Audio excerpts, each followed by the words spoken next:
All right, good afternoon, everyone. That's what I call an enthusiast reaction. It is the last session of the summit. Aww. But it's going to be the best session of the summit. Yeah. All right, it's a quick poll. Obviously, if you're in this room in some way, you probably work with some F5 appliances, I assume. So has anyone heard of the new module, Application Services version 3, AS3? Let the record show 2 people rose their hands. Okay. So, let's begin. Are you tired of working with the F5 configuration in the GUI? Is REST API just not cutting it out for you? Well, we have the answer for you. Introducing the F5 AS3. But wait, there's more. It's absolutely free. F5 appliance is not included. So, thank you. See? Look at that. So here's the agenda. I'm going to go over why I ended up presenting this topic, what the story was. We'll go over what the AS3 is, its components, some notes and tips, things I come across the way that will help you guys out. How we're going to push the demos, push the configuration into the F5, and we're going to see how it fits into a pipeline.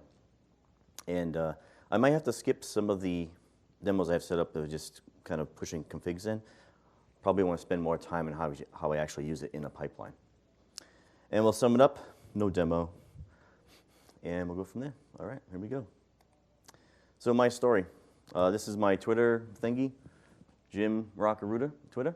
And I'll have a lot of these session materials on GitHub. It's going to be a couple days to get everything organized and uploaded. I'll have the slides. I'll have some references for F5's documentation. And I'll have a lot of the examples that I'm using in the demo today. So, quick story about me. I'm from Rhode Island, so I talk with my hands a lot.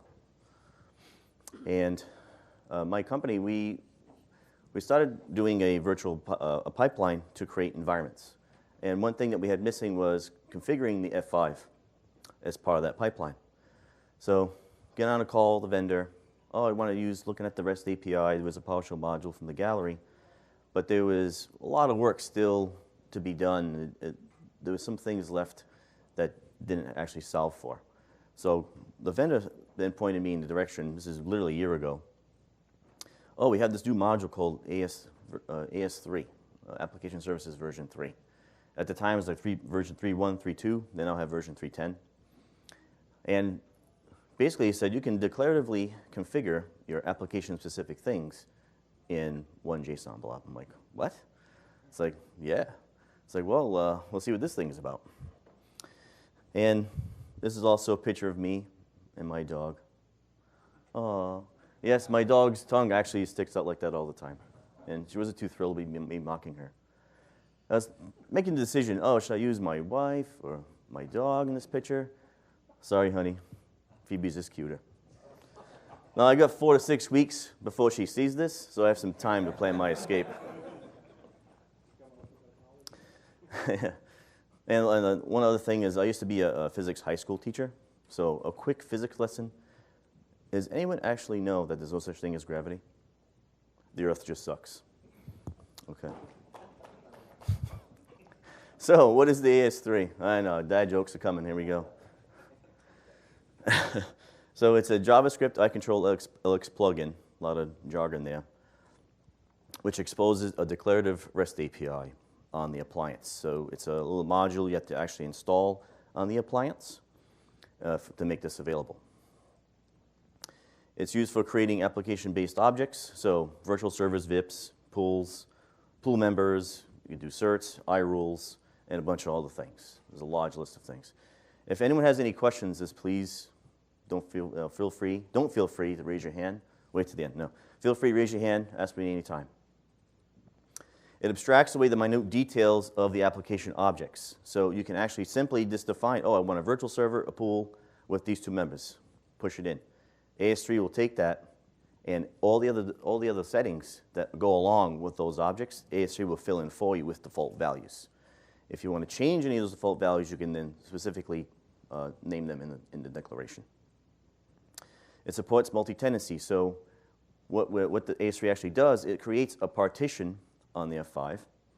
And the F5 has the concept of a partition. So most people probably have a lot of their configurations in the common partition, or the virtual pools and stuff like that. So the AS3 actually will now create a partition off of the common partition and create all these objects in there. And that kind of basically segregates the application from the common space. So you actually won't touch any of the legacy configurations.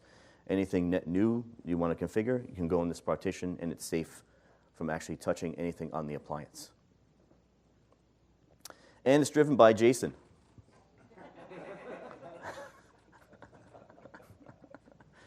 Okay, moving on. So here are some components. And let me tap here here we go. So the components of the declaration are a few simple things. We have the AS3 class. See here, everyone can see this okay?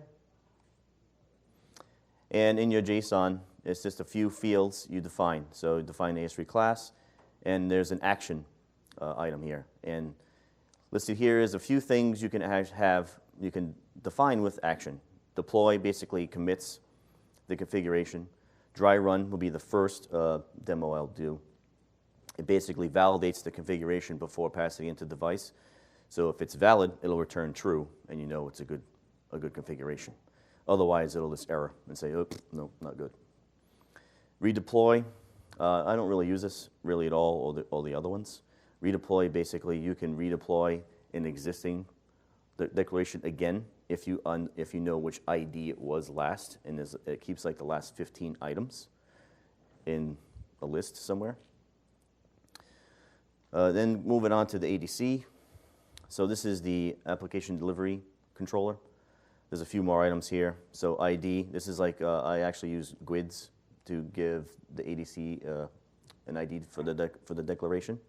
You label it, basically what you want to call it. So in this case, sample 1, or mark as like a description, and update mode selective, that is the default. And update mode selective, what that does, if you leave it as selective, when you push in your configuration, anything that was defined for that tenant only will be changed. Anything that's not, it leaves it alone. If you use the complete mode, anything not defined in that declaration, it will remove. So I usually stay with selective. And an example of all of the schema items is on this is right from the documentation. So this is a giant list of all the options you can actually configure. I've only scratched the surface on a few.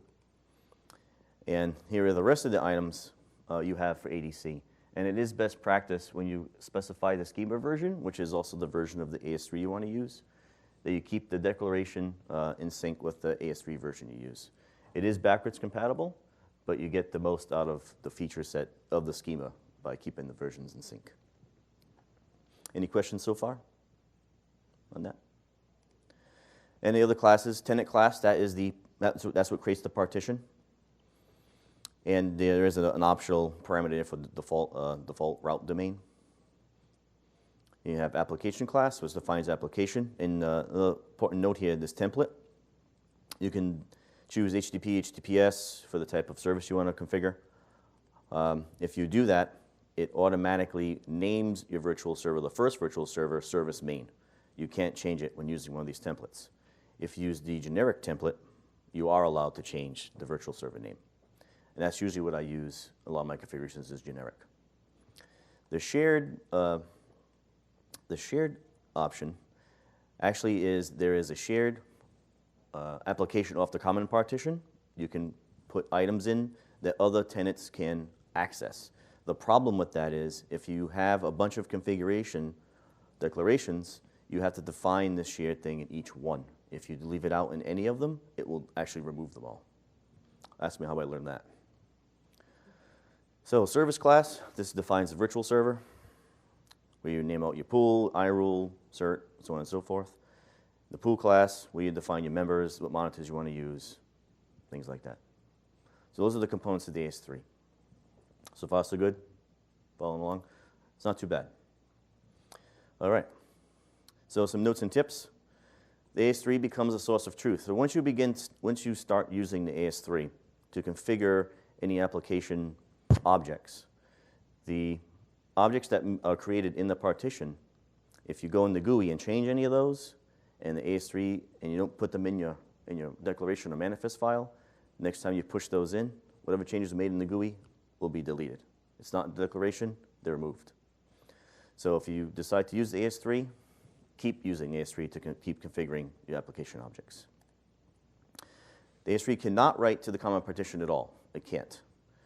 So that safeguards you. Any legacy configurations you have, any application objects you already have there, won't be touched. Can't target them. But you can reference some objects that are in the common partition. I have some examples there as well.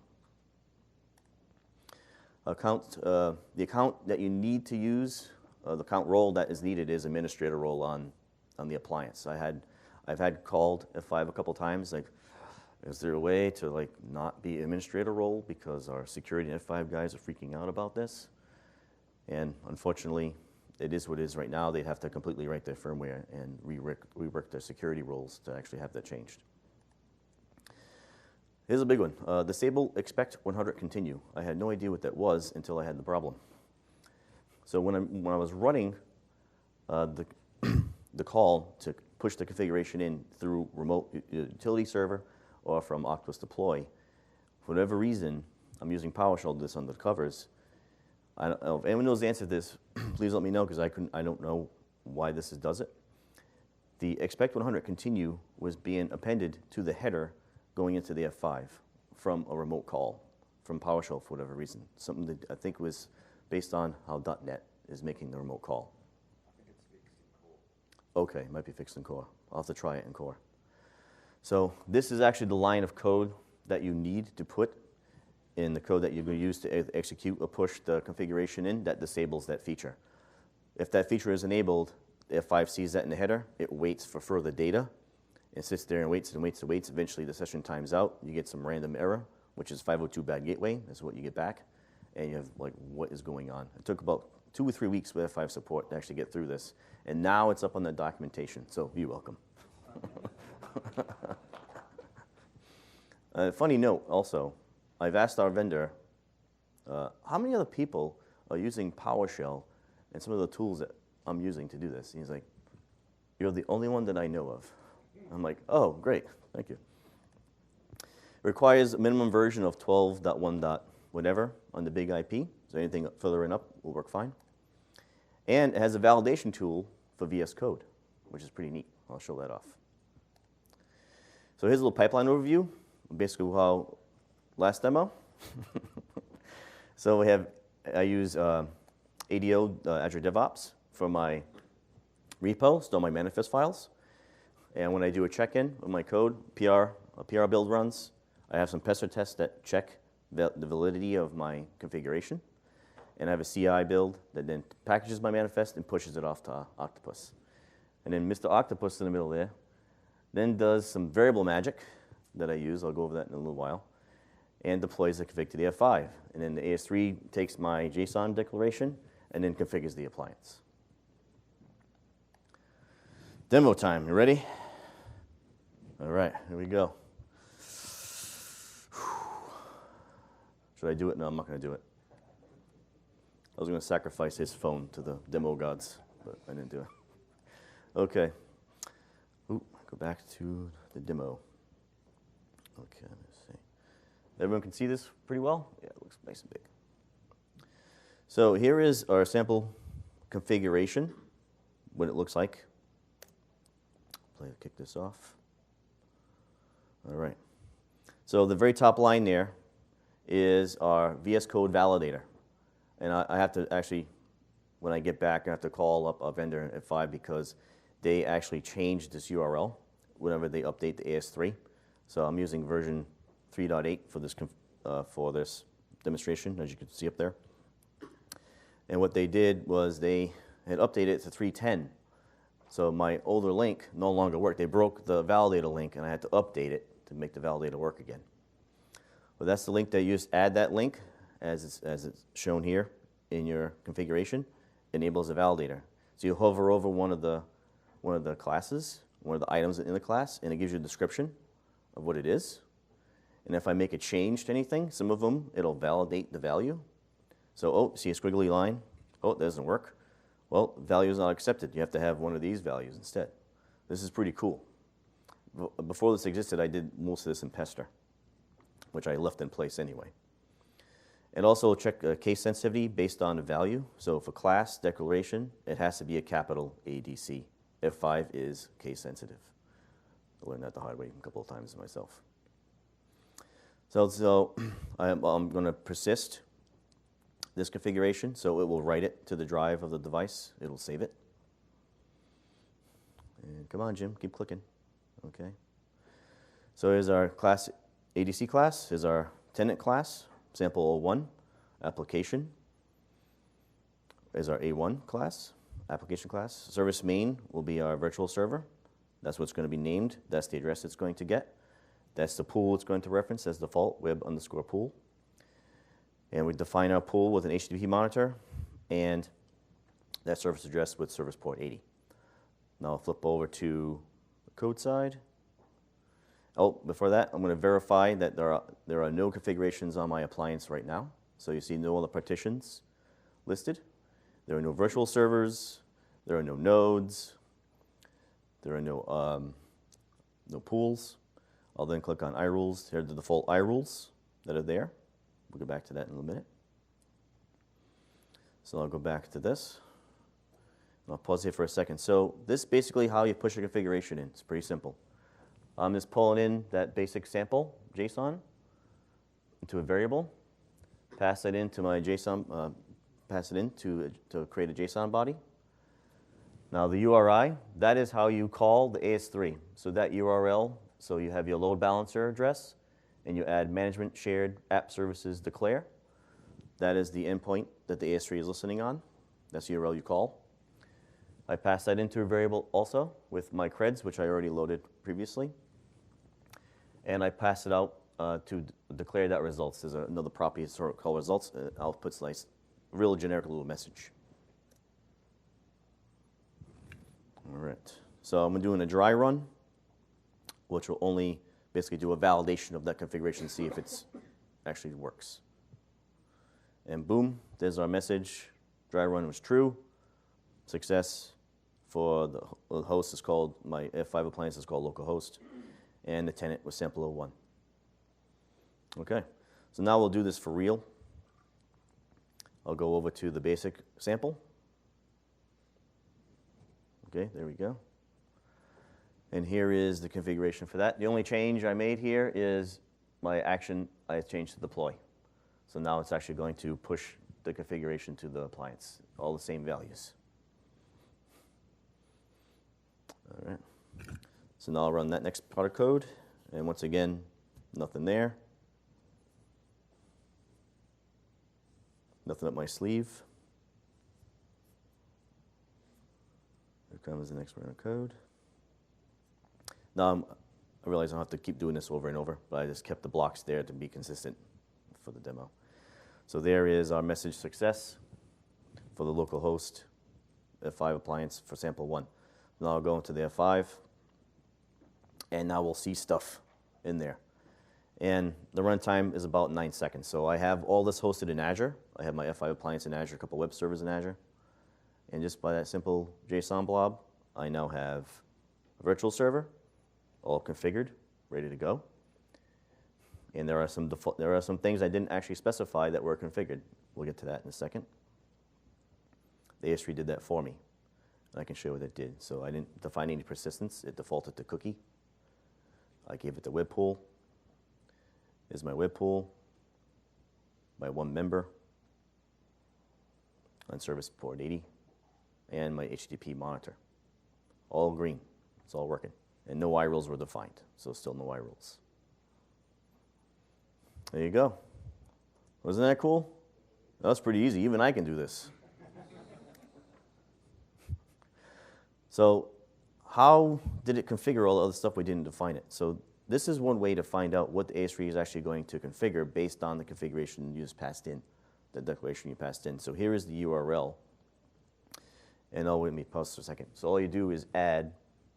show full. that's going to show what the AS3 actually configured in its entirety. So I pass that into a variable, and I get that variable. I convert it to JSON, depth 4, so that it goes down into the other JSON elements, expands them all out, and I outed it to a file, basic, simple, full. You see that the file name, okay? All right. Okay. Sorry, it's a little slow. And here are all the items that the AS3 actually configured based on that simple declaration we passed in. So these are all some of the values that were just passed in by default. There's that declaration we passed in, and all we did is configure a virtual server, web pool, and one simple member. And this is everything that it actually did. So this is abstracting a lot of those things that if you don't have knowledge of, you don't need to have knowledge of. You have the F5 guy help you. If they want to configure these particular things individually, you can define them in that declaration. Otherwise, if you don't care, you take the defaults and you're ready to go. Okay. Doing good. I'm glad you asked. What happens if you want to update it or make a change? So now what I'm going to do is change that member that I have in that declaration. So I'll go back here. So now I'm going to do change member. Look at that. Look at that. I was thinking this stuff before I did this. So here's the same configuration. All I did was change the member in the pool. That's it. So now I'll go back, rerun my invoke REST method based on the new declaration. So I have the file name is changed, running all the same code again. I push it in. Success. So target success, once again for tenant sample 01 and to localhost. And to prove that it worked, go back into the F5, go down to the web pool, see nothing else was changed. And in the web pool, you'll see now the new member, 1.7. So, correct. Whatever is not in the declaration, 1.6 was in the previous one. It's now no longer in the new one. It's deleted, and now 1.7 is now added. Something to be mindful of. And still, yes? So where you queried and got the full JSON on that previous step, Yes. can you do that to the existing common partition? Unfortunately, you cannot target the common. Can't do anything Can't do anything with common. with common. It'd be nice if we at least get the config out and then convert all of this to JSON for later. I believe you can do gets from the common, possibly. That's something I haven't really tried myself personally, but I believe that it's possible to actually, with REST API or whatever, you can pull that out in the JSON, and you can then extrapolate that and push it into one of these configurations. So now what I'm going to do is I'm going to make a couple changes now. I'm kind of getting a little ahead of myself. So I'm going to add 2 nodes into the pool. The original node I had, the new one I just added. But now, what if they're shared servers? Here's a little thing based on your question, and can you target the common partition? So you cannot target the common partition, but with the newer version of the AS3, at least 3.8, you can actually specify shared nodes. And if you hit that switch, this is also based on some feedback I gave them.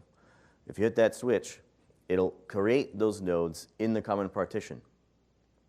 Huh? That doesn't make any sense. No. So you can't target the common partition, but there are some classes that allow you to create objects in the common partition, but you cannot target it. So let me show you the example. Okay, I'm going to switch over to the manifest. Looks like I push it in first.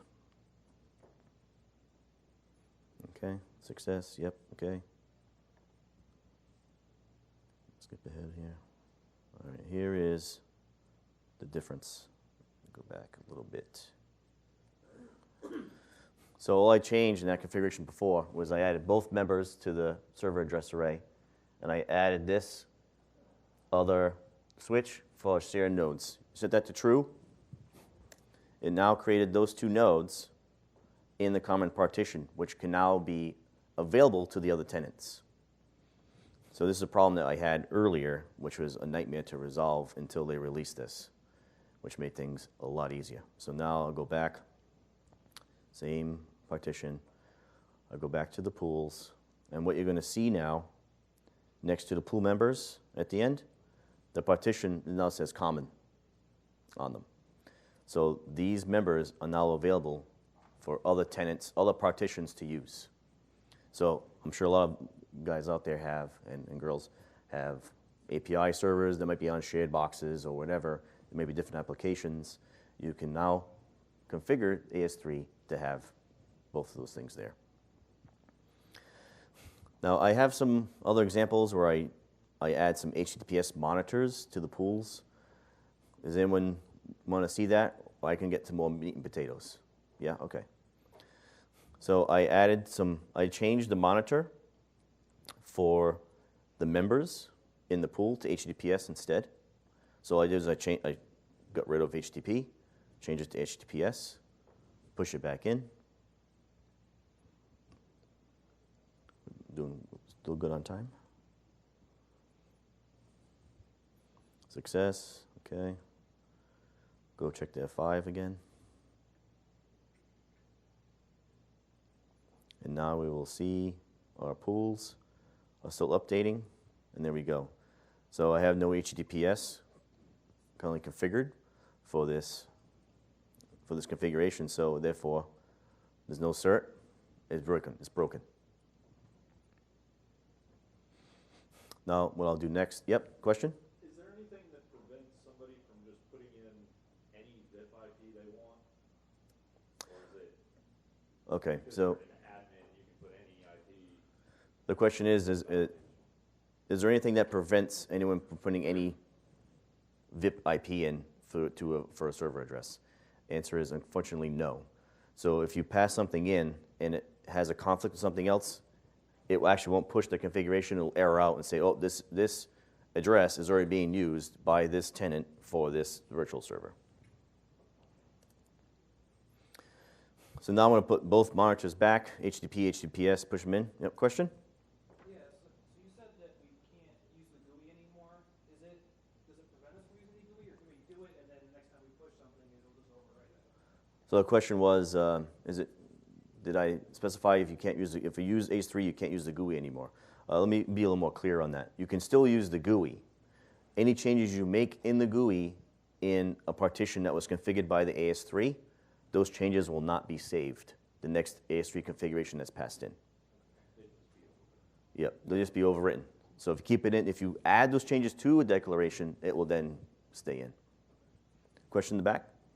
Yeah, do you know, is the update a true update or a replace? Like, could you safely run an update every 5 minutes, and if you didn't change anything, you could just leave it alone? If you don't change anything, the message that you get back, when it says status success, it'll say no change. So you can run it. You can almost kind of quasi DSC type configuration, yes. If you don't make any changes, it'll see no changes are made. It'll output no change. Sorry, I have one other. You kind of mentioned on the that had to be an admin. So is Yep. there any way to support like multi-tenant with this? So like, could you have multiple partitions and only allow access to one of them, or is it easy to access everything? The question was, I mentioned that the account has to have admin role. If you have multiple partitions, can you set it just to that partition? I believe it has to be to the appliance. I tried fooling around with this. It has to be to the appliance because the appliance has to do all the work. So back to this. So I add both monitors back in. So what will happen is HTTPS will stay broken. HTTP will then come back green again. Goes in. Okay. And I refresh the page. And you see now both monitors back up. And HTTP back green again. And both agree. Both have it. Next example is, all right, now I also said if I change the template to generic, I can then name my virtual server. So once again, the config all the same, and I change my template to generic, which now allows me to change my virtual server name from service main to something I actually want, or want to be easy to identify with. Same all the same stuff, push it back in.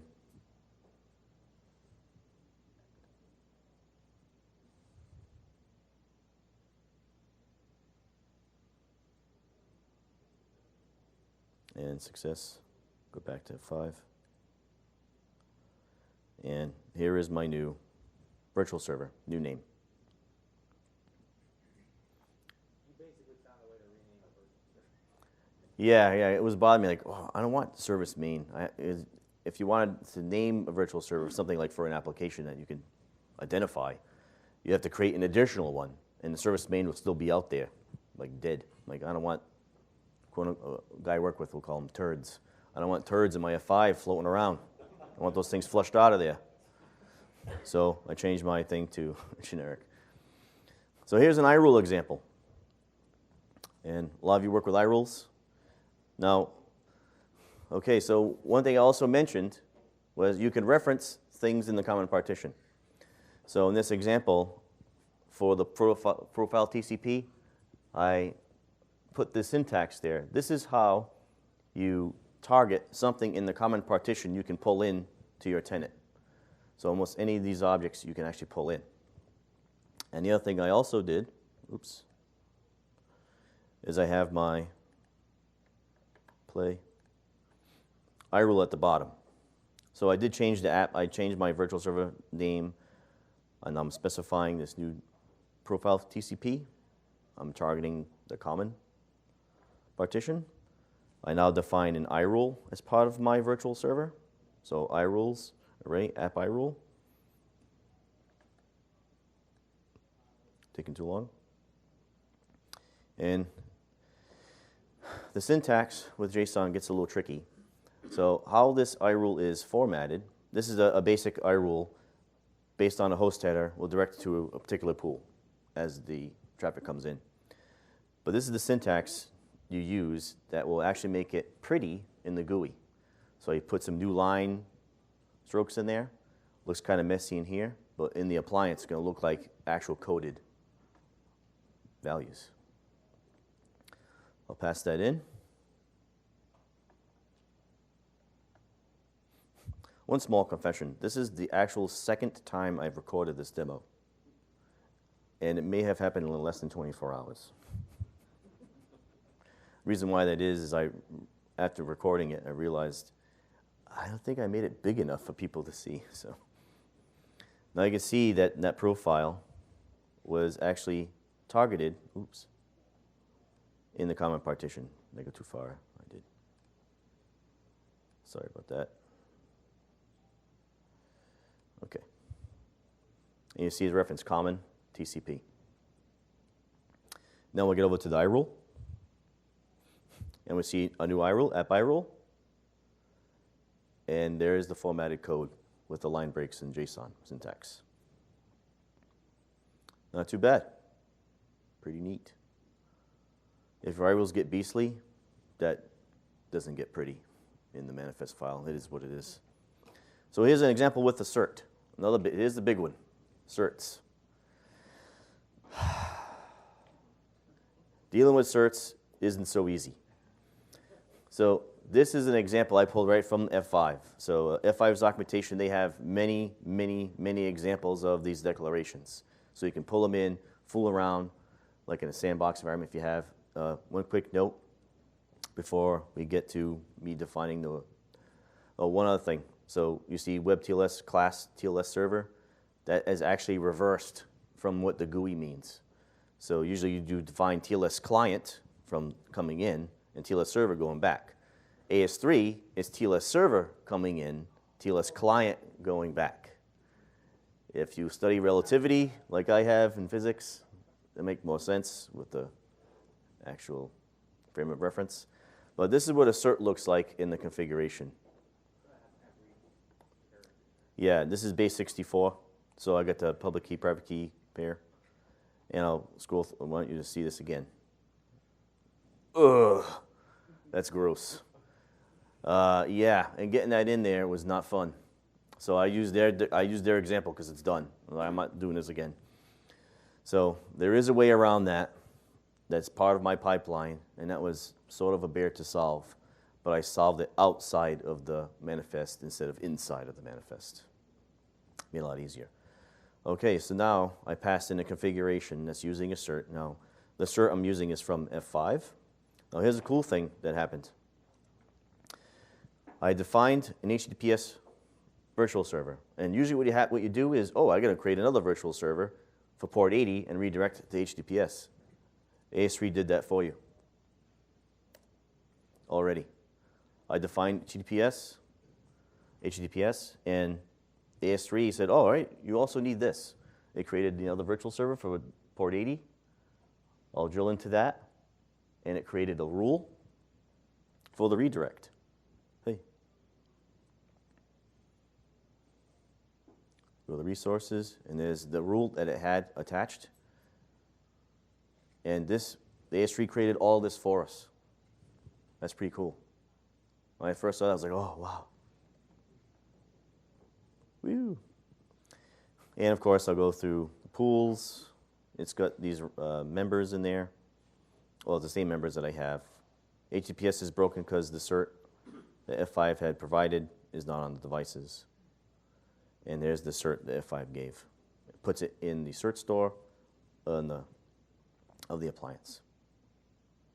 And if you need to update the cert, you update the base 64 key, and it replaces it. Okay. We're getting there. Now, if I want to add an additional app, so what does pushing two apps look like? So here is another configuration where I completely change the tenant name to sample2, another application A2. I stay with HTTP template. It doesn't matter. It's just creating another app. I left these random numbers in so I don't have any collisions with the other tenant that I'm using, the other IPs that I have. And I have some specified JSession ID with persistence cookie. This example also came from this F5 examples. So let me push forward a little bit here. Push this in. Now you see success message for tenant sample 2. So we now have a successful push. Now we have sample 01 still there. Now we see another tenant sample 2. Now we have two different apps configured on our F5 appliance. They're always different partitions. And I also asked the vendor, how many partitions can you have in an appliance? They said, depends. It's based on the resources of your appliance. So I don't know if that's 5 or 5,000. We don't have that many, so we haven't hit the limit yet. And okay, so I have this other template. Now this is so what I've actually done to help try and solve this problem with the certs specifically is templatizing our manifest, our declaration manifest. So I have this syntax, hashtag curly brace, is an Octopus variable replacement syntax from Octopus deploy. Now, I don't want to make it a focus on the tools I'm using, but more of it is possible to put this in a pipeline to have this deployed automatically for you. So I've tokenized a bunch of these values because really the F5 team doesn't care what the names are, what the IPs are. They just know what it is that has to be. So I pass in app VIP. As part of our pipeline, we can actually create a VIP. We define application names. We define environment types, what the project is. We go get the member IPs that are created if they're spun up, all via pipeline. We pass all these variables, create all these variables, pass them all into this config, and then once you pass it into F5, everything is configured, and it takes roughly 9 to 10 seconds to do it. Just on the F5 piece. And I get to the cert. So is usually we call the cert like application cert, whatever. And we give it the URL it is. And here's the, now that's much prettier for a certain private key. Passing it into variables. Getting the variables is a little tricky, but at least the manifest is far easier to deal with. And there's also an iRule that I threw in there also as part of it. Quick question. Yes. Can you send PFX and challenge? Okay, yes. So there's a recent update to AS3 that allow better support for PKCS12 PFX blobs. At first, I had zero luck with it. It just didn't work. I called them and said, guys, this does not work. They went and looked at it, and sure enough, an update comes out. Oh, wait a minute. I swear, when I ran this, when I recorded it, it worked. What happened? Demo gods? That's just a joke, guys. Ha ha, just see if you're paying attention. I'm sorry, that was not a good one. Okay, how we doing on time? All right, we're good, good. So another thing to talk about is how do we then remove stuff safely? So here is an example of how you target a particular partition, sample 01. I want to delete just sample 01. So I have the same URI call basically as before for my invoke rest method, but I changed my method to delete. And you really have to be careful what URL you use to delete. You'll see in a little bit. So I had two apps, sample 01, sample 02. I just want to remove one of them. So I target specifically in URL.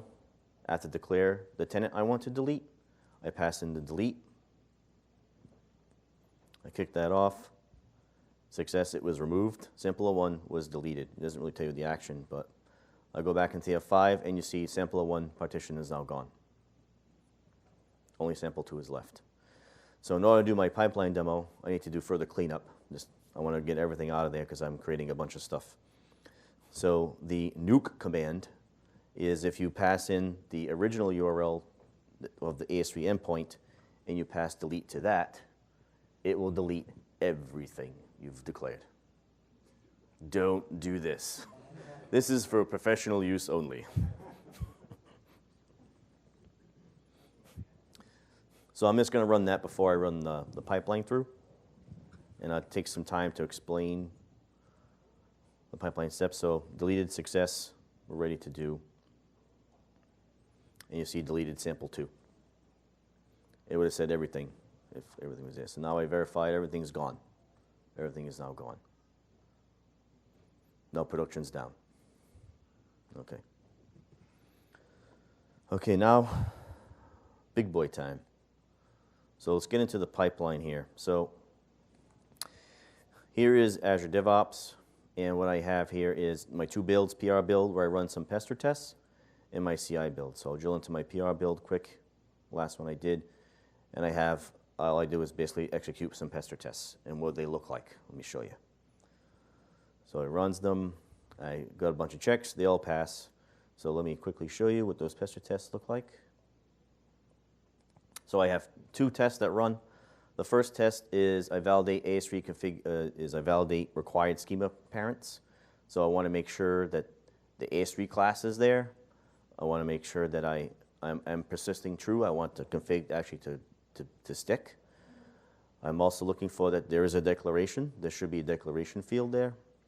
And I want to look for action deploy. I want to make sure I'm deploying to the F5. The other set of tests here, I'm looking for particular child items. So I want to make sure that the ADC declaration is ADC, capitalized. And I'm making sure my version matches the version in the schema. So I'm actually making sure that any manifest I have is using the same version I'm using for the AS3.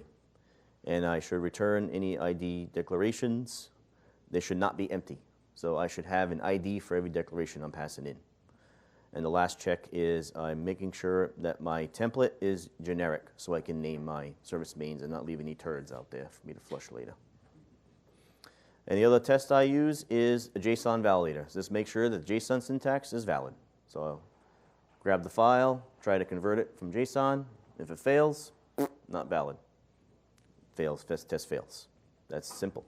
So I did it for the purpose of demonstration, so to give you an idea that I do some checks, blah, blah, blah. Bob is your uncle. So there's the test, they run. Then I have a CI build. In my CI build, all that has is I package up my manifests with JSON files. I push package over to Octopus, and then I create the release. And from there, Octopus picks it up and deploys, all going through.